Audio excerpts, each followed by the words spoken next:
Olá, a notícia está de volta com Janice Ascari, que é membro do Ministério Público. O Ministério Público Federal é quem tem feito a acusação no Supremo Tribunal Federal. A gente conversando com a doutora Janice, estamos vendo esse ponto de vista, ela está explicando para a gente pontos do julgamento do mensalão. Ela que é procuradora da República em São Paulo.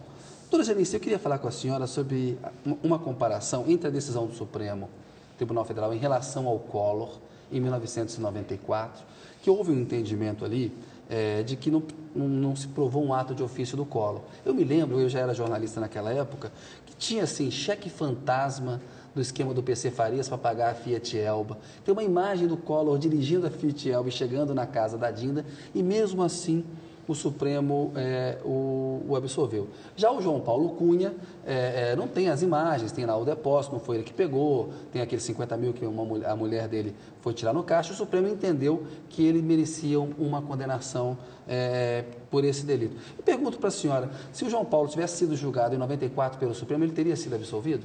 Provavelmente. Era uma outra composição, era um outro entendimento, um outro olhar sobre o Código Penal, mas efetivamente a lei não prevê que tenha que ser provado e sequer indicado o ato de ofício para se caracterizar a corrupção. Não é preciso, essa discussão não é que tem que ter um ato de ofício do cidadão ali. Não é preciso. Não é preciso. Não é preciso. O simples fato de um servidor público solicitar uma propina já é o crime de corrupção. Ele não precisa nem pegar a propina. Basta pedir. Basta pedir, basta solicitar ou aceitar, né? A prova do ato de ofício, ela é requisito única e exclusivamente para aumento de pena. Porque tem um parágrafo, um agravante, fala, se em virtude, então, dessa solicitação, o ato de ofício não se realizou, ou se ele se realizou, aí a pena é aumentada, tal. O Supremo errou em 94 no Collor, então, será? Talvez uma interpretação diferente que eles tiveram da lei naquele momento. E tem um argumento de que o Ministério Público, na época, acusou mal, não acusou bem. E a gente vê esse argumento sendo repetido em relação à questão do mensalão. Até agora o Supremo tem dito que acusou bem, porque o Supremo tem acolhido as teses do Ministério Público. Mas em relação ao Collor, houve falha do Ministério Público naquela época? Não, eu acredito que não. Eu acredito que na época a denúncia foi feita pelo então Procurador-Geral da República, doutor Aristides Junqueira Alvarenga, e ele narrou o fato de acordo com os elementos que ele tinha, porque muitas vezes isso acontece. Fala, mas o sujeito é ladrão, porque ele tem isso, tem aquilo. Tá, a gente pode até desconfiar, pode até saber, mas eu preciso trazer isso para dentro do processo. Tem que ter uma prova, né? Tem que ter os indícios de autoria, materialidade, tudo. Então, isso foi feito. E, na época, foi a decisão do Supremo, e o que o Supremo diz é a palavra final dentro do nosso ordenamento jurídico, não cabe recurso. Isso não dá razão ao doutor Márcio quando ele fala que agora está havendo um endurecimento do Supremo? Não, eu acredito que não, porque são outros tempos. São outros tempos, o tipo de criminalidade é absolutamente diversa, né? Então, a sociedade evolui e os tribunais têm que evoluir junto com a sociedade. O pensamento dos tribunais também é outro. Na sua opinião, o ex-ministro da Casa Civil, José Dirceu, ele deve ser condenado ou absolvido nesse processo? A opinião do Ministério Público Federal é que ele deve ser condenado. A senhora concorda? Eu concordo de acordo com o que eu li da acusação. Né? Pode ser que depois, aqui com o desenrolar aí do voto, eu possa mudar de ideia. Mas eu parto do pressuposto de que o doutor Roberto Gurgel, ao analisar agora o caso, e para todos eles, não só para ele, porque ele é só um réu entre 38, né? Talvez seja o mais polêmico, mais o mais importante, né? Para o Ministério Público, ele é um réu como os outros. Doutora Janice, a gente viu na questão do julgamento lá, no primeiro dia, o doutor Márcio, voltando a ele, fez um pedido pelo desmembramento do processo, que seria sair do Supremo Tribunal e ir para a primeira instância. E a gente sabe que o mensalão do PSDB mineiro, da reeleição do Eduardo Azevedo de 1998, está na primeira instância, ou seja, houve o desmembramento. Nesse caso aí, o Supremo não agiu com 2 pesos e 2 medidas, em casos muito semelhantes, cujo personagem principal é o Marcos Valério? Olha, o Supremo Tribunal Federal, eu não me lembro em que momento que houve o desmembramento desse chamado mensalão do PSDB, vamos chamar assim, o mensalão mineiro, né? Mas eu não me lembro em que momento, em que circunstâncias eu não li essa decisão. Neste caso da ação penal 470, que está sendo julgada agora, no meu humilde entender, o Supremo Tribunal Federal não tinha que se debruçar sobre isso agora, porque isso tinha sido decidido já no recebimento da denúncia. Isso já tinha sido requerido no recebimento da denúncia, o colegiado, o pleno do Supremo Tribunal Federal já tinha decidido isso para não desmembrar e justiça seja feita contra o voto do ministro Joaquim Barbosa, que votava pelo desmembramento. Desmembramento. Mas depois ele argumentou a favor de manter no Supremo, né? Mas porque foi mantido, mas em nome da coisa julgada. Porque já tinha sido decidido. Olha, já decidimos porque senão isso o cidadão não tem segurança jurídica. Como é que um tribunal decide uma coisa no começo do processo e aí depois chega lá no final do processo e fala, não, era melhor desmembrar mesmo, não vamos desmembrar. Isso juridicamente não existe. Né? Então, aquela discussão, eu achei que não deveria ter lugar ali naquele momento, porque ela já tinha sido feita anteriormente. Janice, voltando um pouquinho mais a questões gerais aí, do direito, a gente vê, por exemplo, o exame da Ordem dos Advogados do Brasil. Muitos que fazem essa prova acabam não passando.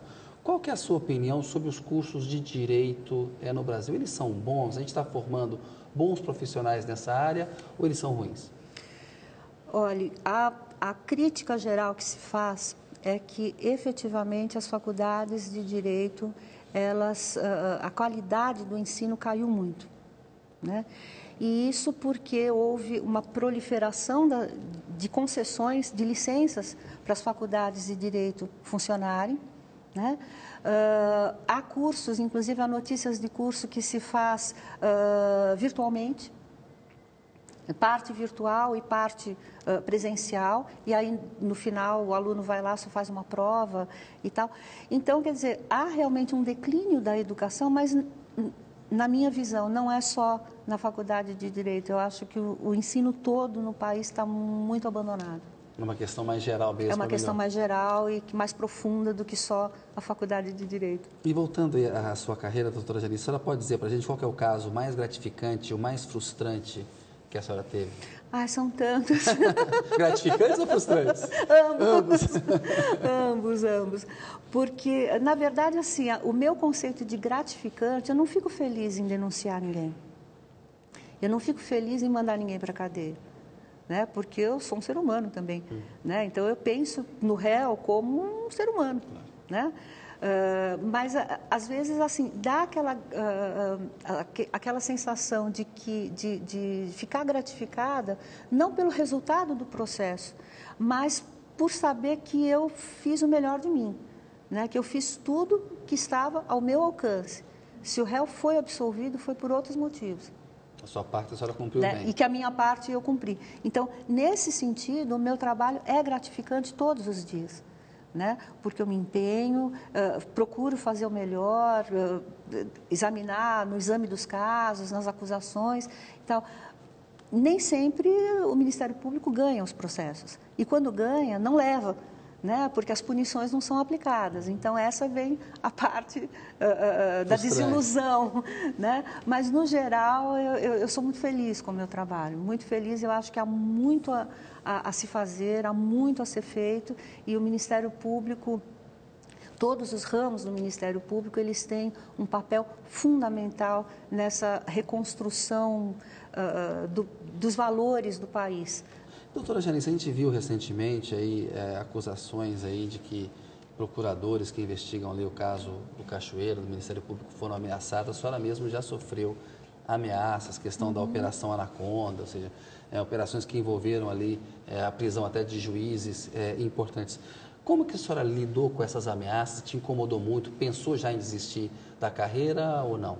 Não, jamais pensei em desistir, né? É claro que uma ameaça pessoal a qualquer membro do Ministério Público, ela afeta a todos nós, né? Afeta as nossas famílias, mas, por outro lado, nós procuramos contar também não só com a proteção da nossa própria instituição, como também com a proteção de quem tem o dever legal de proteger os cidadãos, né? Polícia, exército, se for o caso, né? Então, as coisas acabam se completando, são períodos de grande tensão, são muitos e muitos membros do Ministério Público que, infelizmente, passam por essas ameaças covardes, mas nós temos que lidar com isso, senão a gente não trabalha, né? Temos que enfrentar e fazer o nosso trabalho da melhor maneira possível. Uma rápida opinião da senhora sobre esse caso do Carlos Cachoeira. A gente viu que tem uma CPI mista no Congresso Nacional. A CPI adiou, não está trabalhando agora na eleição.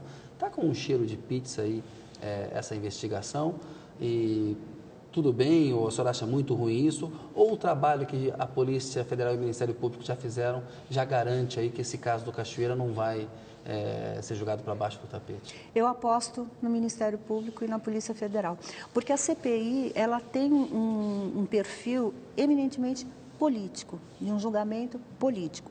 Então, qual é o resultado da CPI? A CPI investiga com poderes judiciais, inclusive, ela pode realizar uma série de atos que somente um juiz poderia fazer. Há essa previsão constitucional. E, ao final dessa CPI, o que se faz com uma CPI? A parte administrativa em relação ao parlamentar, disciplinar e tal, e o produto da CPI, o destino é o Ministério Público.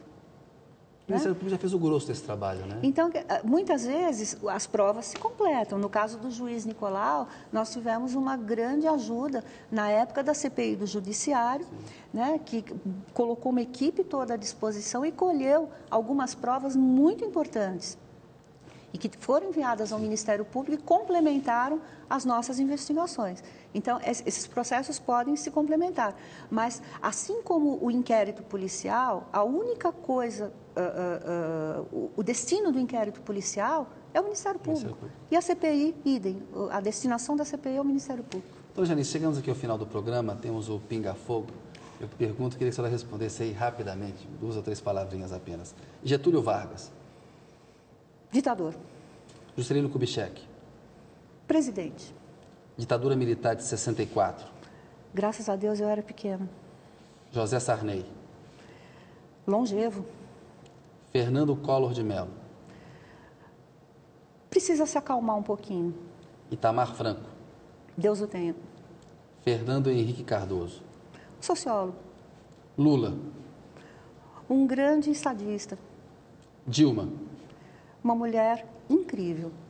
Filme preferido da Janice Ascari. Filme preferido? Nossa, eu gosto tanto de tantos filmes. Um que marcou a senhora? Que senhora... Um que marcou... Olha, na minha infância, um filme que é muito água com açúcar, a Noviça Rebelde, na infância, né? Agora, claro, outros filmes se colocam, né? Como Justiça para Todos, por exemplo, excelente filme. Legal. Um diretor de cinema?